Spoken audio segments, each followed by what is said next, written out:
Hello everyone, मैं राजेश भंडारी आप सबका स्वागत करता हूं अपने चैनल इलेक्ट्रिकल अड्डा में। आज जो मैं आप सबके सामने जो नेक्स्ट वीडियो लेके आया हूँ यूके बोर्ड क्लास 12th की जो फिजिक्स है 2025 में जो पेपर देंगे आप, है ना, फरवरी में जो आपके पेपर स्टार्ट होने वाले, उसके लिए प्रीवियस 5 ईयर के क्वेश्चन लेके आया हूँ। ठीक है, तो ये जो होंगे फिजिक्स से रिलेटेड, जो इसमें होंगे फिजिक्स सब्जेक्ट से रिलेटेड होंगे। और आपको जैसा कि पता होगा कि हमने 5 ईयर के जो क्वेश्चंस हैं जो है आपका वेव ऑप्टिक्स यानी तरंग प्रकाशिकी तक कंप्लीट कर लिया है। आज हम जो स्टार्ट करने वाले हैं आपका अगला जो चैप्टर हमारा कौन सा, फोटो इलेक्ट्रिक इफेक्ट यानी प्रकाश वैद्युत प्रभाव, ये चैप्टर स्टार्ट करने वाले हैं इस वीडियो में। इससे रिलेटेड जो प्रीवियस 5 ईयर में जितने भी क्वेश्चंस आपके आए हैं वो हम इसमें कवर करेंगे। तो ये जो चैप्टर है ना, ये मैं चैप्टर बोलूँ ये सबसे इंपॉर्टेंट है। जो इससे पहले हमने वेव ऑप्टिक्स वाला पढ़ा था यानी तरंग प्रकाशिकी जो पढ़ा था वो टफ चैप्टर था आपका। ठीक है, आते उससे भी बहुत ज़्यादा है मगर वो थोड़ा टफ सा है। तो उसको जिसको केवल मतलब पास होना है या जिसको अच्छे नंबर भी बनाने हैं ना, वो इस चैप्टर को बिल्कुल स्किप मत करना। इससे थ्योरेटिकल ज़्यादा आता है, आपका न्यूमेरिकल एक आधा आ जाता है इससे। ठीक है, तो ये जो चैप्टर है ना बहुत अच्छा चैप्टर है, जिससे आप अच्छे नंबर क्या कर सकते हो, गेन कर सकते हो। और बहुत सिंपल चैप्टर है ये। क्या है, सिंपल है। देखो इससे आगे जो है ना आपके सिंपल चैप्टर है, तो अगर आपको ठीक ठाक नंबर भी लाने हैं ना, तो इससे आगे आपको, इससे भी आगे भी अगर आप पढ़ोगे अच्छे से, इसके आगे जितने भी चैप्टर होंगे अच्छे से आप पढ़ लोगे ना, तो यहाँ से भी आपके अच्छे नंबर बन सकते हैं। ठीक है, तो थोड़ा सा आपको क्या होता है, ट्रिक लगानी होती है कि कैसे कैसे किस चैप्टर से हमें पढ़ना है, कि सबसे पहले हमें कौन से चैप्टर्स पढ़ने हैं। क्योंकि जो है आपका जो जो सिंपल चैप्टर्स है पहले आपको उनको कवर करने पड़ेंगे, उनसे आपके क्वेश्चन गलत नहीं होने चाहिए। ठीक है, अब जैसे यही चैप्टर की बात करें तो इतना ये बहुत सिंपल चैप्टर है, और सिंपल चैप्टर है, और इसके मतलब 4-5 क्वेश्चन ही है जो हर बार रिपीट होते हैं। इसके अलावा इसमें क्वेश्चन ही नहीं बनते। ठीक है, तो ऐसा चैप्टर आप ढूंढो जिसके बार बार क्वेश्चन रिपीट होते हैं, तो उनमें से एक चैप्टर ये है आपका। इसके बाद वाले जितने भी चैप्टर हैं सब ऐसे ही हैं। ठीक है, तो इसलिए बोल रहा हूँ कि इससे आगे जितने भी चैप्टर्स होंगे आपके वो सिंपल चैप्टर्स होंगे, और उनसे क्वेश्चन जो होते हैं रिपीट होते रहते हैं आपके। ठीक है, तो केमिस्ट्री में भी हमने प्रीवियस 5 ईयर के क्वेश्चन कर रहे हैं, और मैथ्स में भी हमने 6 चैप्टर तक कंप्लीट कर दिया है। 7 चैप्टर आपका स्टार्ट हो जाएगा बहुत जल्दी। ठीक है, और एक एक हमने सैम्पल पेपर कर दिया है फिजिक्स और केमिस्ट्री का। तो देखते हैं इस वीडियो में। तो पहला क्वेश्चन हम देखते हैं, प्रकाश वैद्युत प्रभाव क्या है। ठीक है, जो चैप्टर का नाम ही है आपका what is photo electric effect, और इससे जो इक्वेशन है वो आपको प्रूव करनी है। जो फोटो इलेक्ट्रिक इक्वेशन है ना आपकी, फोटो इलेक्ट्रिक इक्वेशन जो है वो हमें प्रूव भी करनी है। ठीक है, तो ये क्वेश्चन आपका बहुत ही इंपॉर्टेंट क्वेश्चन है, ज़्यादातर आता ही आता है ये, और ये इक्वेशन भी आपसे पूछी जाती है। ठीक है, तो इसको तो बहुत इंपॉर्टेंट लगा लो। ठीक, तो देखते हैं इसका आंसर। तो ये है आपका एक डायग्राम है इसका। ठीक है, इस देखो फोटो इलेक्ट्रिक इफेक्ट क्या होता है, यहाँ पे नाम से अब तक पता चल रहा होगा। फोटो मतलब लाइट, फोटोन होता है ना, फोटोन को हम लाइट बोलते हैं। तो लाइट और फोटो इलेक्ट्रिक इफेक्ट है ना, फोटो मतलब लाइट, इलेक्ट्रिक मतलब करंट, है ना, प्रकाश, जैसा आपको पता चल रहा होगा प्रकाश वैद्युत, यानी लाइट से कुछ क्या बन रहा है, प्रकाश वैद्युत बन रहा है आपका। तो यानी यहाँ पे क्या हो रहा होगा, लाइट जो कन्वर्ट हो रही होगी, किस में कन्वर्ट हो रही है, करंट में। किसमें, करंट। तो सबसे पहला क्वेश्चन ये, मतलब पहला जो इसका आंसर यही है कि जो ये क्या करता है, फोटो को इलेक्ट्रिक में कन्वर्ट करता है, यानी प्रकाश को वैद्युत में कन्वर्ट करता है, यानी ये लाइट एनर्जी को इलेक्ट्रिकल एनर्जी में कन्वर्ट करता है। ठीक है, तो इसमें होता क्या है, जैसे हम क्या करते हैं, इसमें एक मेटल लेते हैं। ठीक है, सपोज हमने मेटल ले लिया सीजियम। ठीक है, सीजियम सबसे अच्छा फोटो इलेक्ट्रिक इफेक्ट शो करता है आपका। तो सीजियम क्या होता है, सीजियम में जैसे ही आप लाइट डालोगे, है ना, लाइट को इसमें इंसिडेंट कराते हैं हम लोग, तो यहाँ से क्या होता है, इलेक्ट्रॉन एमिट होते हैं, यानी इसके अंदर के जो इलेक्ट्रॉन होते हैं ना, उस लाइट को एब्जॉर्व करते हैं और उससे बाहर निकलते हैं। ठीक है, क्या होता है, एक मेटल लिया, उस मेटल में हमने लाइट को डाला। ठीक है, लाइट को डालने पे जैसे ही क्या होगा, उसके अंदर के जो इलेक्ट्रॉन होंगे वो इलेक्ट्रॉन उन लाइट को एब्जॉर्व करेंगे, नहीं अवशोषित करेंगे, और उसके बाद वो इलेक्ट्रॉन वहाँ से बाहर निकल जाएंगे। ठीक है, जैसे ही वो इलेक्ट्रॉन बाहर निकलेंगे, आपको पता है इलेक्ट्रॉन जब चलते हैं तो उससे क्या बनती है, करंट बनती है। तो यानी आपकी इलेक्ट्रॉन से करंट बनने लग जाती है, और आपके सर्किट में करंट फ्लो होने लग जाती है। ठीक है, तो यहाँ पे क्या हुआ, लाइट आई, और लाइट ने क्या बनाया, करंट। तो इस तरीके से लाइट यानी प्रकाश जो है वो किस में कन्वर्ट हो गया, करंट में यानी वैद्युत ऊर्जा में कन्वर्ट हो गया। ठीक है, तो इसी प्रोसेस को हम बोलते हैं फोटो इलेक्ट्रिक इफेक्ट। देखो ये जो नोट्स होंगे आपको हिंदी और इंग्लिश दोनों में मिल जाएंगे। ठीक है, तो यहाँ पे मैंने आपको बताया था जैसे कि एक हमने मेटल लिया, ठीक है, यहाँ पे हमने लाइट को डाला यहाँ से। ठीक है, अब जब लाइट इस पे पड़ती है, ये मेटल है आपका, क्या है, मेटल लिखा हुआ है मैंने, मेटल सरफेस यानी धातु की सतह है, उस पर जब लाइट पड़ेगी तो वहाँ से इलेक्ट्रॉन निकलेंगे और इलेक्ट्रॉन यहाँ से इस तरीके से आगे की तरफ चलने लग जाते हैं।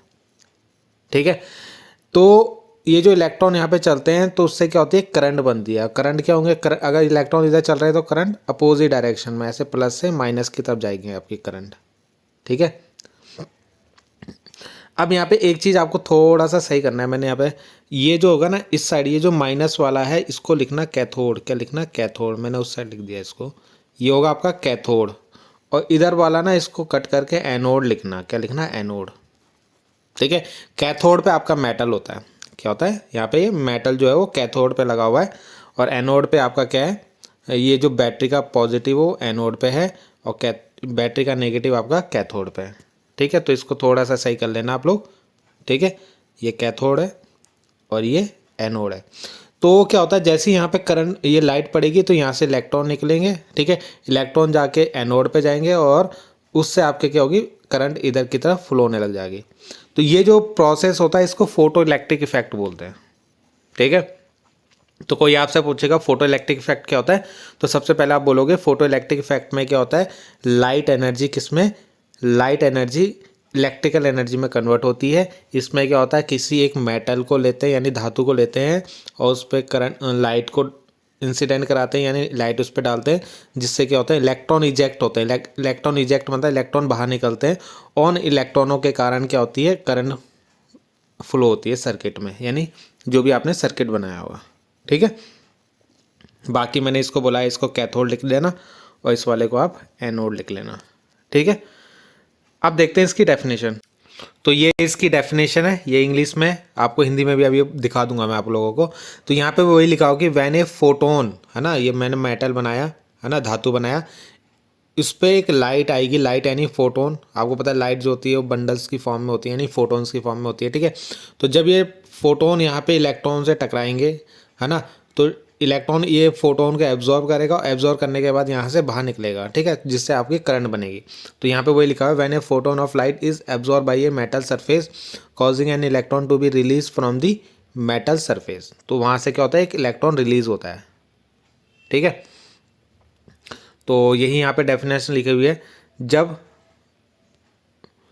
हिंदी में देखो, जब प्रकाश एक फोटोन धातु में पड़ता है, जब प्रकाश का एक फोटोन धातु में पड़ता है तो वह एक मुक्त इलेक्ट्रॉन द्वारा अवशोषित होता है, जिससे इलेक्ट्रॉन धातु की सतह से उत्सर्जित होता है, जिससे फोटो यानी वैद्युत धारा प्रवाहित होती है। ठीक है, तो ये है आपकी डेफिनेशन। अब यहाँ पे देखो क्या होता है, जब ये होता है, देखो ये मेटल था, यहाँ से आपने लाइट डाली, ये इलेक्ट्रॉन। अब ये इलेक्ट्रॉन जो हमने एनर्जी है, जो फोटोन है ना, फोटोन की एनर्जी होती है एच न्यू, क्या होती है, एच न्यू, ये एनर्जी। मान लो ये फोटोन था आपका, ठीक है, इसकी एनर्जी थी एच न्यू। तो ये जो एच न्यू होता है आपका, ठीक है, न्यू यहाँ पे ना ये फ्रीक्वेंसी है, क्या है, फ्रीक्वेंसी मतलब आवर्ती बोलते हैं इसको। ठीक है, एच न्यू जो होता है यहाँ पे दो काम करता है, यानी ये जो एनर्जी आ रही है, इस एनर्जी से दो वर्क होते हैं। एक तो इलेक्ट्रॉन बाहर निकलता है, और इलेक्ट्रॉन जब बाहर निकलेगा तो ऐसे आगे की तरफ चलेगा, तो आगे की तरफ जब चलेगा इलेक्ट्रॉन ये आगे की तरफ, तो इसको क्या चाहिए होगी, काइनेटिक एनर्जी यानी गतिज ऊर्जा। क्या चाहिए होगी, गतिज ऊर्जा। ठीक है, तो ये जो गतिज ऊर्जा इसको मिलती है वो, है ना, यानी जो आने वाली एनर्जी थी ना ये एच न्यू, ये दो काम करती है यहाँ पे। एक तो काइनेटिक एनर्जी प्रदान करती है यानी इलेक्ट्रॉन को काइनेटिक एनर्जी देती है, और दूसरा क्या करती है, दूसरा ये काम यहाँ पे ये करती है कि यहाँ पे इलेक्ट्रॉन को निकलने में भी एनर्जी चाहिए होती है। ठीक है, तो जिसको हम बोलते हैं फाई नॉट, क्या बोलते हैं, फाई नॉट। अब ये फाई नॉट क्या होता है, ये होता है वर्क फंक्शन। क्या होता है, वर्क फंक्शन। ठीक है, वर्क फंक्शन क्या होता है, यानी जिसको हिंदी में कार्यफलन बोलते हैं। ये अभी मैं आगे पढ़ाऊंगा इसी वीडियो में। ठीक है, वो क्वेश्चन भी आ रहा है आपका। तो कार्यफलन होता है कि यहाँ पे इलेक्ट्रॉन को निकलने के लिए जो एनर्जी चाहिए होती है ना, इलेक्ट्रॉन को यहाँ पे निकलने के लिए जो एनर्जी चाहिए होती है उसको हम वर्क फंक्शन बोलते हैं, यानी कार्यफलन। तो यानी सपोज मैं इसको एग्जांपल से समझता हूँ, सपोज आपने जो फोटोन की एनर्जी थी वो 100 थी, कितनी थी 100 जूल। अब यहाँ पे जो 60 जूल एनर्जी इसने इलेक्ट्रॉन ने इस मेटल से बाहर निकलने में खर्च कर दी, तो बाकी जो 40 है वो कहाँ होगी, इसकी काइनेटिक एनर्जी में, जो इसको यहाँ से यहाँ ले जाने में, यानी इसकी काइनेटिक एनर्जी की फॉर्म में खर्च होगा। तो देखो 60 + 40 कितना 100, और आपने दी कितनी थी 100, तो यानी ये जो 100 थी ये दो काम कर रही है, यानी 60 तो इलेक्ट्रॉन निकलने में जिसको वर्क फंक्शन बोलते हैं, और 40 इसकी काइनेटिक एनर्जी में खर्च होगी। ठीक है, अब यहाँ से अगर मैं ई के निकालूँ तो ई के की वैल्यू कितनी आएगी, देखो ई के मतलब के ई लिख लो या ई के लिख लो, ठीक है। काइनेटिक एनर्जी कितना होगा, ये फाई नॉट उधर जाएगा ना, H nu minus phi naught, ठीक है। तो इस तरीके से भी इस इक्वेशन को लिख सकते हैं, K E H nu minus phi naught, ठीक है। अब आप बोलोगे यहाँ पे तो K E H nu phi naught है ही नहीं, तो क्योंकि फाई नॉट को ना हम एच न्यू नॉट लिख लेते हैं, ठीक है। तो यहाँ पे आपका ना एच न्यू नॉट आएगा, यहाँ पे एक एच छूट गया आपका, एच देखो यहाँ पे ना एच न्यू नॉट लिख लेना, ठीक है, थोड़ा सा अलग है ना, H nu minus H nu not, ठीक है। और ये जो न्यू नॉट होता है इसको बोलते हैं हम थ्रेशोल्ड फ्रीक्वेंसी, जिसको हिंदी में बोलते हैं दहली आवृत्ति, ठीक है। अभी नीचे दिखा दूंगा, ये है आपकी काइनेटिक एनर्जी और ये है फोटोन की एनर्जी, है ना, फोटोन की ऊर्जा। तो ये है देखो, ठीक है, ठीक है, ठीक, वो मैंने वहीं पे आपको इसको यहीं से लिख लेना, ठीक है, जो मैंने यहाँ पे बताया आपको, ठीक है। तो यहाँ पे एच न्यू और एच न्यू नॉट होगा, ठीक है, ऐसे माइनस में। इसके बाद बोला था कि इसका फॉर्मूला भी प्रूव करके दिखाना है आपको। तो फॉर्मूला प्रूव करने का मतलब क्या है कि जैसे मैंने अभी बताया कि जो मेटल था उसमें जो फोटोन आ रहे थे उसकी एनर्जी थी एच न्यू, है ना। तो ये फॉर्मूला किसने दिया था, मैक्स प्लैंक ने दिया था। तो क्वांटम थ्योरी जो उसने दी थी, ठीक है, तो उसके तो क्या था, जो एनर्जी थी फोटोन की कितनी थी, यानी जो फोटोन आ रहा है उसकी एनर्जी है एच न्यू। फिर मैंने बताया था ये यहाँ पे दो काम करेगा, क्या काम करेगा, टोटल एनर्जी जो होगी फोटोन की दो काम करेगी, एक तो वर्क फंक्शन, यानी वर्क फंक्शन मतलब इलेक्ट्रॉन को निकालने के लिए जो एनर्जी चाहिए होगी, प्लस इलेक्ट्रॉन जब यहाँ से निकलेगा तो यहाँ पे आगे की तरफ जब वो चलेगा तो उसको काइनेटिक एनर्जी भी चाहिए, क्या चाहिए, काइनेटिक एनर्जी मतलब गति ऊर्जा, तो kinetic energy of ejected electron. तो ये दो काम करती है यहाँ पे। तो phi naught plus 1/2 kinetic energy का फॉर्मूला होता है 1/2 mv मैक्स का स्क्वायर, या इसको हमने ई के भी लिखा होता है ना, के ई लिख लो, है ना। तो ये होता है आपका, तो एच न्यू यहाँ लिख दिया, फाई नॉट और 1/2। आप इतना ही इसको छोड़ दोगे ना, वहाँ पे मैंने क्या करा, ई के को उधर, ई के इस फाई नॉट को उधर ले गया था माइनस में इसके साथ, ठीक है। और फिर फाई नॉट की जगह क्या रख दिया मैंने, एच न्यू नॉट रख दिया था अभी ऊपर जो करा था, ठीक है। तो इसी को हम आइंस्टीन फोटो इलेक्ट्रिक इक्वेशन भी बोलते हैं। और ये जो वी मैक्स है ना यहाँ पे, मैक्सिमम वेलोसिटी ऑफ इलेक्ट्रॉन, जो इलेक्ट्रॉन निकलेगा ना यहाँ से उसकी मैक्सिमम वेलोसिटी होती है यहाँ पे, ठीक है। तो इस तरीके से फॉर्मूला को प्रूव भी करना है, मतलब प्रूव करने में मतलब यही आपको यहाँ पे लिखना होता है, ऐसा इसमें कोई अलग से डेरिवेशन नहीं है। बच्चे इसमें कंफ्यूज जाते हैं कि प्रूफ में क्या करना है आपको, तो ये 2-3 लाइन आपको यहाँ पे लिख के देनी है, ठीक है। तो ये आपका पहला क्वेश्चन हो गया, और इसके अंदर मैंने सारा बेसिक जो था वो भी आपको थोड़ा बहुत बता दिया। अब देखते हैं नेक्स्ट क्वेश्चन। अगला क्वेश्चन पूछा है कि प्रकाश विद्युत प्रभाव संबंधी आइंस्टीन की समीकरण। ये इक्वेशन देखो अभी हमने प्रूव करी थी, अभी पीछे जो अभी इससे पहले वाला जो क्वेश्चन हमने करा देखो वहीं से मैं इसको निकाल के दिखा दूंगा, ठीक है। ये इक्वेशन आपको बनानी है। इस समीकरण के आधार पर प्रकाश विद्युत प्रभाव के नियमों की व्याख्या और इसके आधार पर जो प्रकाश विद्युत प्रभाव यानी फोटो इलेक्ट्रिक इफेक्ट के जो लॉ हैं वो भी हम एक्सप्लेन करेंगे, ठीक है। तो देखते हैं। तो जो आइंस्टीन ने बोला था, आइंस्टीन की ये इक्वेशन हमें प्रूव करके दिखानी थी। तो अभी हमने H nu equal to phi naught plus K max यानी काइनेटिक एनर्जी तो वो लिखा था। फिर हमने क्या करा था, इसको इधर ले गए थे H nu minus phi naught. फिर मैंने बोला था फाई नॉट जो है उसकी जगह आप क्या रख दो, फाई नॉट की जगह एच न्यू नॉट रख दो, ठीक है। तो वही यहाँ पे रखा हुआ है फाई नॉट। अब ये फाई नॉट देखो, phi naught equal to H nu naught कैसा आया, ठीक है। वहाँ पे तो मैंने डायरेक्ट आपको बता दिया, यहाँ पे कैसा आया। तो यहाँ पे जब आपकी फ्रीक्वेंसी क्या होगी, थ्रेशोल्ड फ्रीक्वेंसी के इक्वल होगी, ठीक है, तो उस समय काइनेटिक एनर्जी जो इलेक्ट्रॉन की वो होगी वो 0 होगी। अब अगर मान लो ये इलेक्ट्रॉन आया, ये एनर्जी है, इसकी जो फ्रीक्वेंसी है वो उतनी है जितनी इसको इलेक्ट्रॉन को निकलने में चाहिए थी। तो उस समय जो इलेक्ट्रॉन यहाँ से बाहर निकलेगा उसकी काइनेटिक एनर्जी क्या होगी, जीरो होगी। ठीक है, तो काइनेटिक एनर्जी जब उसकी जीरो होगी, है ना, तो ये यहाँ पे आप काइनेटिक एनर्जी को जीरो रख देना। तो जीरो इक्वल टू कितना हो गया, एच, और न्यू की जगह न्यू नॉट रखना है आपको, माइनस फाइव नॉट। तो यहाँ से फाइव की वैल्यू कितनी आ गई, फाइव नॉट की वैल्यू एच न्यू नॉट, है ना। इस माइनस को उधर ले गया मैं, इसको इधर ले गया। ठीक है, तो यहाँ पे क्या करना है आपको, ये इक्वेशन है फर्स्ट इक्वेशन, उसमें न्यू की जगह न्यू नॉट और जो 1/2 यानी काइनेटिक एनर्जी जो ये है ना, काइनेटिक, इसकी जगह जीरो रख देना है। तो जैसे यहाँ पे आप जीरो रखोगे तो इसको इधर ले आना, तो ये वैल्यू आ जाएगी फाइव नॉट की। ठीक है, ये वैल्यू यहाँ रख दो जो फाइव नॉट की जगह, तो क्या आ जाएगा, के मैक्स आ जाएगा यानी काइनेटिक एनर्जी, एच न्यू आ जाएगा और माइनस का एच न्यू नॉट आ जाएगा यहाँ पे। ये फाइव की वैल्यू रख दी यहाँ से सेकंड इक्वेशन से। ठीक है, उसके बाद कुछ नहीं कर रहे हैं, यहाँ पे एच कॉमन ले लिया तो न्यू माइनस न्यू नॉट आएगा और इधर आपका काइनेटिक एनर्जी है। ठीक है, काइनेटिक एनर्जी लिखो या 1/2 mv² रखो, तो इस तरीके से प्रूव हो गया।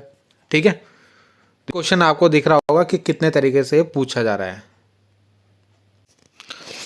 अगला जो इसका सेकंड पार्ट था कि फोटो जो इसके लॉ लिखने थे। ठीक है, तो लॉ देखते हैं इसके, यानी जो इसके नियम है फोटो इलेक्ट्रिक इफेक्ट के, वो लॉ हमें यहाँ पे लिखने हैं। ठीक है, तो यहाँ पे पहला पॉइंट है कि फोटो इलेक्ट्रिक एमिशन, यानी फोटो इलेक्ट्रिक एमिशन मतलब इलेक्ट्रॉन जो है लाइट पड़ने पर तभी बाहर आएगा जब आपकी जो लाइट है, इंसिडेंट रे है, इंसिडेंट रे में जो फोटोन है उनकी जो फ्रीक्वेंसी है वो थ्रेशोल्ड से क्या होंगी, ज़्यादा होंगी। ठीक है, ये न्यू नॉट जो है थ्रेशोल्ड फ्रीक्वेंसी है और न्यू मतलब फ्रीक्वेंसी। ठीक है, तो ये जब ज़्यादा होगी थ्रेशोल्ड से तभी आपका यहाँ से इलेक्ट्रॉन निकलेगा। अगर ये कम होगी, ठीक है, क्या हो गया, कम होगी, तो ये इलेक्ट्रॉन यहाँ से एमिट नहीं हो, यानी इलेक्ट्रॉन बाहर नहीं होगा। तो यहाँ पे इलेक्ट्रॉन जो लाइट आ रही है उसकी जो फ्रीक्वेंसी है वो थ्रेशोल्ड फ्रीक्वेंसी से ज़्यादा होनी चाहिए। ठीक है, हिंदी में बोलते हैं दहली आवृत्ति से ज़्यादा होना चाहिए। तो यही लिख रहा है, photo electric emission does not occur for incident radiation below the threshold frequency. दहली आवृत्ति से कम आपतित प्रकाश में इलेक्ट्रॉन के वैद्युत प्रभाव नहीं होता। यानी जैसे मान लो ये इलेक्ट्रॉन है, अब इस इलेक्ट्रॉन को यहाँ से बाहर निकालने के लिए चाहिए थे 50 हर्ट्ज की फ्रीक्वेंसी। अब लाइट आई, उस लाइट की जो फ्रीक्वेंसी है वो 45 हर्ट्ज है, तो ये इलेक्ट्रॉन यहाँ से बाहर ही नहीं निकलेगा। ठीक है, तो ये कहने का मतलब अगर कम है, मिनिमम 50 तो चाहिए, 50 से ज़्यादा हो सकता है, 50 से कम तो नहीं होना चाहिए आपका। ठीक है, तो वही हमारी दहली आवृत्ति यानी थ्रेशोल्ड फ्रीक्वेंसी होती है। ठीक, सेकेंड पॉइंट है the maximum kinetic energy of emitted electron increase as a frequency of incident light ray increase. यानी जैसे ही आप यहाँ से आने वाली लाइट की फ्रीक्वेंसी को बढ़ा देते हो, ठीक है, तो यहाँ से जो इलेक्ट्रॉन निकलेंगे उनकी काइनेटिक एनर्जी बढ़ जाती है। क्या हो जाती है, काइनेटिक एनर्जी मतलब गतिज ऊर्जा बढ़ती है। ठीक है, तो वही लिखा हुआ the maximum kinetic energy of electron, kinetic energy of emitted electrons increase as the frequency of the incident light increase. ठीक है, यानी आपतित प्रकाश की तीव्रता बढ़ाने पर इलेक्ट्रॉन की अधिकतम गति ऊर्जा बढ़ती है। ठीक है, 2 पॉइंट हो गया। तीसरा पॉइंट है the number of photo electron emitted per second is directly proportional to intensity of light. यानी ये जो इलेक्ट्रॉन यहाँ से निकल रहे हैं ये किस पे डिपेंड करते हैं, इंटेंसिटी ऑफ लाइट पे। अगर आप लाइट की इंटेंसिटी बढ़ाओगे, इंटेंसिटी मतलब हिंदी में बोलते हैं तीव्रता, अगर आप प्रकाश की तीव्रता बढ़ाओगे तो यहाँ से इलेक्ट्रॉन जो होंगे ज़्यादा निकलेंगे, और ज़्यादा इलेक्ट्रॉन इसके अंदर से निकलेंगे तो करंट भी आपकी ज़्यादा बनेगी। ठीक है, आपको पता है जितने ज़्यादा इलेक्ट्रॉन चलेंगे उतने ज़्यादा करंट बनेगी। ठीक है, अब आपने क्या करा, इंटेंसिटी का मतलब क्या होता है, जैसे मान लो मैंने एक ले लिया 60 वाट का बल्ब और एक ले लिया 200 वाट का बल्ब। अब आपको पता है 200 वाट के बल्ब से जो लाइट की इंटेंसिटी होगी वो ज़्यादा आएगी, यानी लाइट की जो प्रकाश होगा वो ज़्यादा आएगा, है ना, लाइट जो होगी ज़्यादा आएगी, तो यहाँ से वो इलेक्ट्रॉन को ज़्यादा निकालेगा, और 60 वाट का बल्ब कम इलेक्ट्रॉन निकालेगा। ठीक है, तो ये मतलब है इसका। तो ज़्यादा इंटेंसिटी की लाइट जो होगी वो ज़्यादा इलेक्ट्रॉन को एमिट करेगी। तो number of photons emitted per second, यानी जितने फोटोन एमिट हो रहे हैं वो डायरेक्टली प्रोपोर्शनल होगा इंटेंसिटी ऑफ इंसिडेंट लाइट की, यानी जितनी लाइट आएगी उतने ज़्यादा आपके क्या होंगे, इलेक्ट्रॉन निकलेंगे। प्रति सेकंड, हिंदी में भी लिखा हुआ है यहाँ पे, प्रति सेकंड उत्सर्जित इलेक्ट्रॉनों की संख्या आपतित प्रकाश की तीव्रता के समानुपाती होता है। समानुपाती का मतलब होता है जितनी ज़्यादा लाइट आएगी उतनी ज़्यादा इलेक्ट्रॉन निकलेंगे। अगला पॉइंट है the photo electric effect is an instantaneous process, यानी जैसे ही आपकी लाइट आए तुरंत आपका यहाँ से इलेक्ट्रॉन एमिट होना चाहिए। ऐसे नहीं कि लाइट आ गई इलेक्ट्रॉन बहुत देर बाद निकल रहा है, यानी टाइम लैग नहीं होना चाहिए यहाँ पे, ठीक है।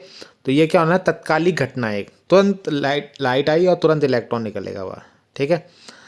अगला पॉइंट है the photo electric emission occur due to an elastic collision between photons and electron of the substance, यानी प्रकाश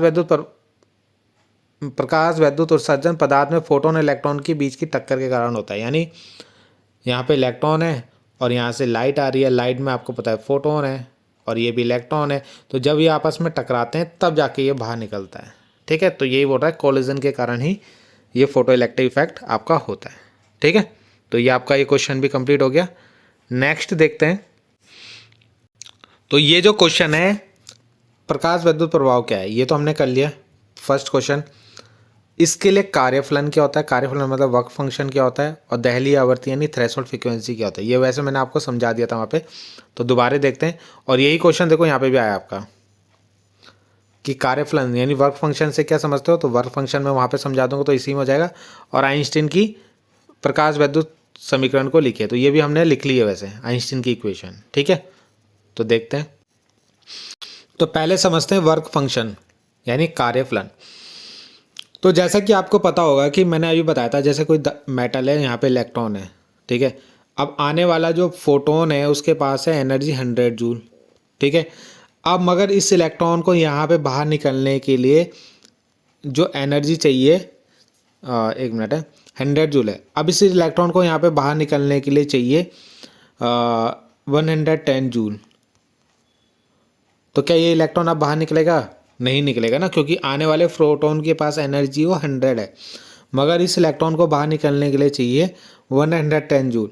तो ये जो 110 जूल है ना, ये इसकी क्या होती है, वर्क फंक्शन होता है, यानी कार्यफलन होता है, यानी इतनी जो चाहिए। अब अगर आप यहाँ पे इंटेंसिटी बढ़ा दो, अब ये 100 की जगह आप 110 कर दो, तो ये इलेक्ट्रॉन यहाँ से बाहर निकल जाएगा आपका, ठीक है।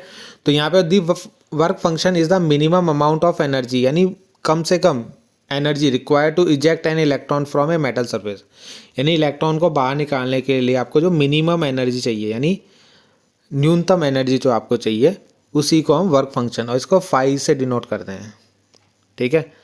यहाँ पे लिखा हुआ है किसी धातु की सतह से इलेक्ट्रॉन को बाहर निकालने के लिए आवश्यक ऊर्जा की न्यूनतम मात्रा को कार्यफलन कहते हैं, इसको फाई से प्रदर्शित करते हैं।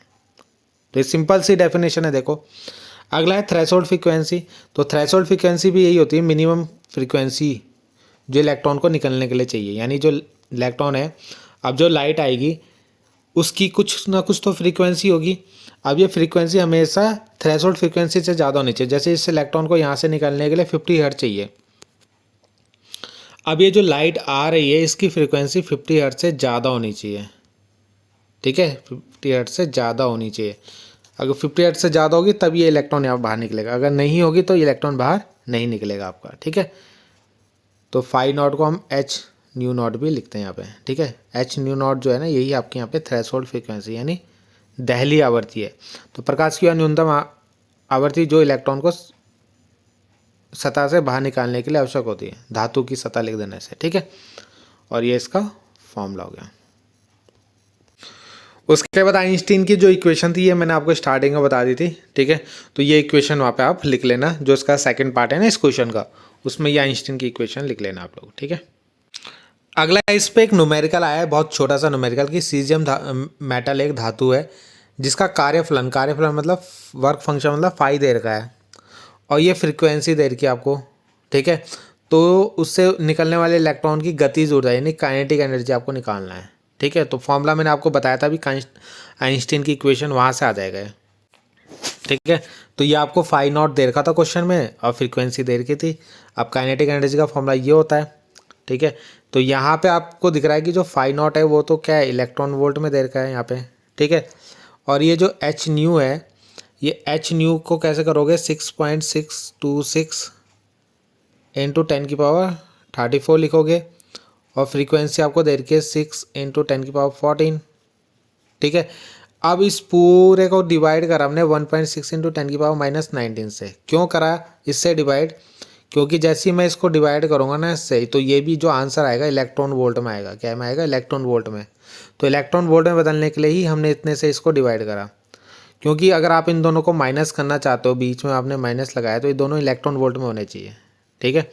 तो इसको जब सॉल्व करोगे पूरा इलेक्ट्रॉन वोल्ट में आएगा 2.48 और 2.14। तो इनको माइनस करोगे तो ये इसका आंसर आ जाएगा। तो यही इसकी काइनेटिक एनर्जी है, ठीक है। तो जैसे कि आपको सारे क्वेश्चन दिख रहे होंगे लगभग सेम ही है, यानी photo electric effect, Einstein equation, ठीक है, उसी पे न्यूमेरिकल, ठीक है। वहीं पे आपको कभी आइंस्टीन की इक्वेशन आगे पीछे करके प्रूव करके पूछ रहा है कि वर्क फंक्शन क्या होता है और आपका एक थ्रेशोल्ड फ्रीक्वेंसी क्या होता है। यही इसमें से क्वेश्चन इस चैप्टर से आते हैं। अब जो नेक्स्ट इसमें यूज़ होते हैं कुछ ग्राफ आते हैं इसके अंदर, ठीक है।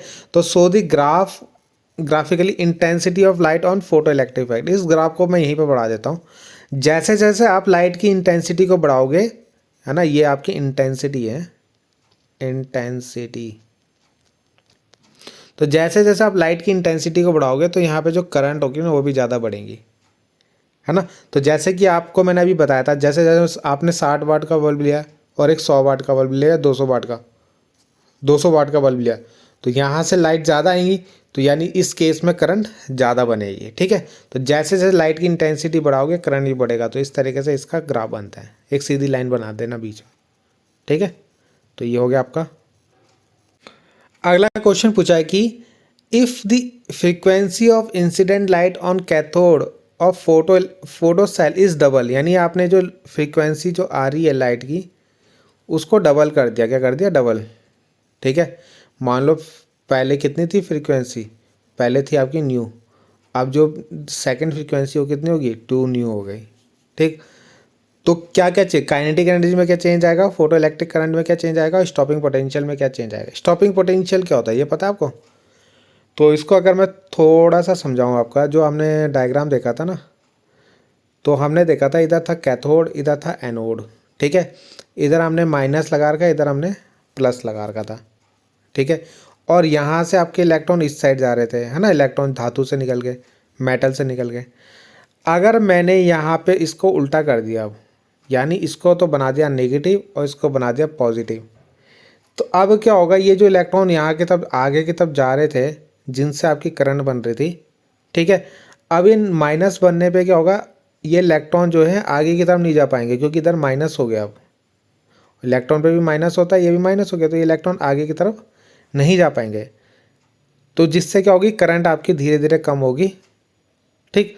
और इलेक्ट्रॉन आपके रुक जाएंगे तो करंट भी आपकी जीरो हो जाएगी, है ना। यहाँ से नेगेटिव मिल रहा है, तो नेगेटिव मिल रहा है तो इलेक्ट्रॉन आगे नहीं जा पाएंगे, आगे नहीं जा पाएंगे तो करंट भी नहीं बनेगी, ठीक है।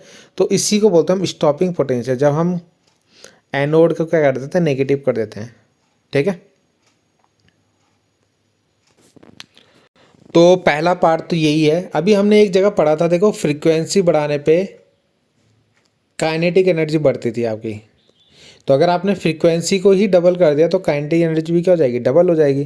तो यदि kinetic energy of photo electron become more than double, यानी मोर देन हो जाती है, डबल से भी ज़्यादा हो जाती है, ठीक है। ये आपका ऑब्जेक्टिव क्वेश्चन भी पूछा जाता है, आप इसको डायरेक्ट भी याद कर लेना, ठीक है। तो फ्रीक्वेंसी अगर आप डबल करते हो तो एनर्जी जो आपकी काइनेटिक एनर्जी होती है वो मोर देन डबल हो जाती है, its original energy. The work function of the metal surface fixed, so incident photon of higher energy will impact more energy to photo electrons, ठीक है। तो यानी ये सिंपल याद रखना कि जैसे ही आप फ्रीक्वेंसी को डबल करोगे काइनेटिक एनर्जी हो जाएगी मोर देन डबल हो जाएगी, ठीक है, डबल से भी ज़्यादा हो जाएगा मतलब। अगला है the increase in frequency of incident radiation has no effect on the photo current, यानी फ्रीक्वेंसी को आप बड़ा करो या कम करो, ठीक है, उससे आपका करंट में कोई भी फ़र्क नहीं पड़ेगा, यानी फ्रीक्वेंसी को आप बढ़ाओ घटाओ, उससे आपके करंट में कोई भी इफेक्ट नहीं पड़ता। ठीक है, तो इससे कोई इफेक्ट नहीं पड़ता, क्योंकि आपको पता है फिर जो करंट जो बढ़ती है वो इंटेंसिटी बढ़ाने पर बढ़ती है। करंट जो बढ़ती है ना वो इंटेंसिटी लाइट की इंटेंसिटी बढ़ाने पर बढ़ती है। जितना ज़्यादा आप लाइट की इंटेंसिटी बढ़ाओगे, जैसे मैंने 200 वाट का बल्ब बोला था और 60 वाट का, तो 200 वाट वाला बल्ब ज़्यादा इलेक्ट्रॉन को निकालेगा, ठीक है, कंपेयर टू 60 वाट के, तो वहाँ पे ज़्यादा करंट आपकी बनेगी। ठीक है, मगर फ्रीक्वेंसी बढ़ाने पे कुछ नहीं होता। तो this is the because of incident photon of increase energy, यानी इंक्रीज एनर्जी मतलब अगर आपने फ्रीक्वेंसी बढ़ा दी तो कैन नॉट इजेक्ट, वो है ना, वो can not eject more than 1 electron, वो ज़्यादा इलेक्ट्रॉनों को नहीं निकालेगा बाहर, यानी फ्रीक्वेंसी से कोई फर्क नहीं होता। फ्रीक्वेंसी केवल काइनेटिक एनर्जी आपकी इंक्रीज करती है। ठीक है, अगला है कि जैसे आप फ्रीक्वेंसी बढ़ाओगे तो काइनेटिक एनर्जी ऑफ फोटोन की वो इंक्रीज हो जाएगी, और जैसी काइनेटिक एनर्जी इंक्रीज होगी तो स्टॉपिंग पोटेंशियल भी बढ़ जाता है, क्योंकि काइनेटिक एनर्जी इक्वल टू होता है EV0 लिखते हैं हम, न्यू नॉट, यानी ये हो जाता है स्टॉपिंग पोटेंशियल। काइनेटिक एनर्जी को इक्वल लेते हैं हम स्टॉपिंग पोटेंशियल, तो काइनेटिक एनर्जी बढ़ रही है तो स्टॉपिंग पोटेंशियल भी बढ़ जाएगा। तो इसका आपको हिंदी में आपको दिखाता हूँ। तो ये इसके तीनों पॉइंट मैंने हिंदी में लिखे हुए हैं। ठीक है, तो मैंने समझा दिया, आपको उसको हिंदी में नोट कर लेना। ठीक है, तो अभी देखो ये क्वेश्चन हमने देखा था, देखो यही ऑब्जेक्टिव में पूछा है, देखो कितना अच्छा क्वेश्चन, कि प्रकाश वैद्युत प्रभाव से संबंधित आपतित प्रकाश की आवृत्ति, अगर हमने फ्रीक्वेंसी को डबल कर दिया, आवृत्ति को डबल कर दिया, तो निरोधी विभव बढ़ हो जाता है। ठीक है, यानी अगर हमने फोटो इलेक्ट्रिक इफेक्ट में जो फ्रीक्वेंसीज को डबल कर दिया, तो जो इंसिडेंट लाइट होती है उससे रिटार्डिंग पोटेंशियल में क्या होता है। तो अभी आपने पढ़ा था कि अगर आप क्या करते हो, फ्रीक्वेंसी जो होती है, फ्रीक्वेंसी को बढ़ा देते हो तो काइनेटिक एनर्जी भी बढ़ जाती है, और काइनेटिक एनर्जी कितनी हो जाती थी, मोर देन डबल हो जाती थी। ठीक है, मोर देन डबल हो जाती थी। और आपको पता है काइनेटिक एनर्जी को ही हमने क्या बोला था, स्टॉपिंग पोटेंशियल भी होता है। क्या होता है, स्टॉपिंग पोटेंशियल, जिसका मैंने अभी फॉर्मूला बताया था E0। तो यानी स्टॉपिंग पोटेंशियल भी मोर देन डबल हो जाएगा। क्या हो जाएगा, मोर देन डबल हो जाएगा। तो इसका जो आंसर होगा मोर देन डबल। ठीक है, इससे पहले वाले क्वेश्चन में मैंने अभी आपको बताया था, तो वहाँ पे kinetic energy more than double हो रहा था, और काइनेटिक एनर्जी किसके इक्वल होता है, स्टॉपिंग पोटेंशियल के, तो इसलिए वो भी मोर देन डबल हो जाएगा। एक लास्ट क्वेश्चन है कि आइंस्टीन का प्रकाश वैद्युत समीकरण लिखिए। देखो ये फिर से क्वेश्चन आ गया, तो ये हमने पहले का लिखा हुआ है। इसमें जो इंपॉर्टेंट है कि इसके द्वारा प्रकाश वैद्युत प्रभाव में वैद्युत धारा और आपतित प्रकाश की आवृत्ति और तीव्रता के को समझाइए। तो ये इनके बीच में हम ग्राफ बनाएंगे। ठीक है, तो यहाँ पे पूछा था कि जैसे हम लाइट की तीव्रता यानी इंटेंसिटी को बढ़ाएंगे, है ना, इंटेंसिटी है, तो उससे करंट में क्या फ़र्क पड़ेगा, और अगर हम फ्रीक्वेंसी को बढ़ाएंगे तो करंट में क्या फ़र्क पड़ेगा। ठीक है, ये दोनों चीज़ों को आपको एक्सप्लेन करना था। तो यहाँ पे ये याद रखना, जैसे ही आप लाइट की इंटेंसिटी को बढ़ाते हो, तो मैंने ये अभी आपको कुछ टाइम पहले इसका 1 नंबर का जो ग्राफ था उसमें भी बताया था कि यहाँ पे आपकी करंट बढ़ेगी। जैसे मैंने एग्जांपल दिया था 60 वाट और 200 वाट का, तो ज़्यादा लाइट आएगी तो ज़्यादा इलेक्ट्रॉन आपके एमिट होंगे, और ज़्यादा इलेक्ट्रॉन एमिट होंगे तो ज़्यादा करंट आपकी बनेगी। ठीक है, तो जितना ज़्यादा लाइट होगी, जितना ज़्यादा इलेक्ट्रॉन निकलेंगे, उतने ज़्यादा इलेक्ट्रॉन निकलेंगे तो उतनी ज़्यादा करंट बनेगी। तो as the intensity of light increase the number of photon striking this metal surface, so more number of electron emitted from the metal surface, this photo current increase. ठीक है, तो इसका ग्राफ आपका कुछ इस तरीके से बन जाएगा। इधर आई ले लेना और इधर इंटेंसिटी ले लेना आप लोग। ठीक है, तो सेकंड यहाँ पे पूछा है कि इफेक्ट ऑफ फ्रीक्वेंसी, फ्रीक्वेंसी यानी आवृत्ति का क्या प्रभाव पड़ता है। तो यहाँ पे क्या है, जैसे मैंने आपको पहले बताया था, एक होता है थ्रेशोल्ड फ्रीक्वेंसी यानी दहली आवृत्ति। ठीक है, इसका क्या मतलब होता है कि आपकी जो फ्रीक्वेंसी होनी चाहिए, जैसे मान लो यहाँ पे इलेक्ट्रॉन है, अब इलेक्ट्रॉन को निकलने के लिए यहाँ पे चाहिए 50 हर्ट्ज, मगर जो लाइट आ रही है उसकी फ्रीक्वेंसी 45 हर्ट्ज है, तो ये इलेक्ट्रॉन यहाँ से नहीं निकलेगा, आपका इजेक्ट ही नहीं हो पाएगा। ठीक है, क्योंकि इस इलेक्ट्रॉन को निकलने के लिए चाहिए 50 हर्ट्ज या 50 हर्ट्ज से ज़्यादा। ठीक, अगर ये इलेक्ट्रॉन ही नहीं निकलेगा तो फिर करंट ही नहीं बनेगी आपका। ठीक है, तो ये यहाँ पर लिखा हुआ है कि the frequency of the incident light must be higher than the threshold frequency, यानी 50 हर्ट्ज जैसे मैंने बोला तो उससे ज़्यादा होनी चाहिए लाइट की फ्रीक्वेंसी। ठीक है, तो मेटल फ्रॉम दी, तो if the frequency of incident light is lower than the threshold, उससे कम होगी तो फोटो इलेक्ट्रिक इफेक्ट नहीं होगा आपका। और अभी मैंने आपको पढ़ाया भी था कि जो फ्रीक्वेंसी होगी उससे क्या होता है, काइनेटिक एनर्जी इंक्रीज होती है आपकी, ठीक है, और करंट पे कोई फर्क इफेक्ट नहीं पड़ता। तो यहाँ तक आपके सारे क्वेश्चन जो थे वो हो गए, ठीक है। इसके बाद मैं ना आपको एक दो ग्राफ दिखा रहा हूँ जो बहुत इंपॉर्टेंट है इसके अंदर। ये दो ग्राफ हैं, एक है effect of potential on photo electric equation, photo electric current, कि जो अगर आप वोल्टेज और करंट के बीच में ग्राफ बनाते हो, ठीक है, तो यहाँ पे क्या होता है कि जैसे जैसे आप लाइट की इंटेंसिटी बढ़ाओगे, जैसे जैसे आप लाइट की इंटेंसिटी बढ़ा रहे हो, जैसे मतलब पहले लाइट है उसकी इंटेंसिटी आई है, ठीक है, फिर दूसरी लाइट है उसकी इंटेंसिटी डबल कर दी आपने, ट्रिपल कर दी, तो करंट भी आपका बढ़ रहा है, ठीक है। यानी जैसे मैंने बताया 60 वाट 200 वाट आप लोगे ना, तो जैसे जैसे आप करंट को बढ़ाओगे फ्रीक्वेंसी भी, सॉरी करंट भी बढ़ता रहेगा आपका। देखो एट ए फिक्स फ्रीक्वेंसी, अभी आपने फ्रीक्वेंसी फिक्स कर गई, intensity of incident light of photo electric current increase with increasing the positive applied to the anode. यानी जैसे हमारे कैथोड था और ये एनोड था, ठीक है, तो यहाँ पे हमने क्या करा था, ये नेगेटिव लिया था और इधर पॉजिटिव लिया था, ठीक है। तो एनोड पे हम पॉजिटिव दे रहे थे और कैथोड पे हम नेगेटिव दे रहे थे। तो यही बोल रहा है कि जैसे जैसे आप लाइट की इंटेंसिटी को बढ़ाओगे यहाँ पे, तो जैसे जैसे लाइट की इंटेंसिटी बढ़ेगी तो करंट भी बढ़ते रहेगी आपकी, ठीक है। तो देखो लाइट की इंटेंसिटी आप बढ़ा रहे हो तो करंट भी यहाँ पे देखो बढ़ रहा है। और अगर आप पॉजिटिव, जब पॉजिटिव दे रहे हैं हम, अगर नेगेटिव दे देंगे तो फिर ये देखो एक ही जगह पर मिलेगा, ये इनका स्टॉपिंग पोटेंशियल है। क्या है? Stopping potential. नेगेटिव में क्या है? Stopping potential. तो इनका सेम क्या होता है? स्टॉपिंग पोटेंशियल होता है जब आपकी फ्रीक्वेंसी क्या होती है? फिक्स होती है, ठीक है। अगला है effect of frequency of incident light on stopping potential.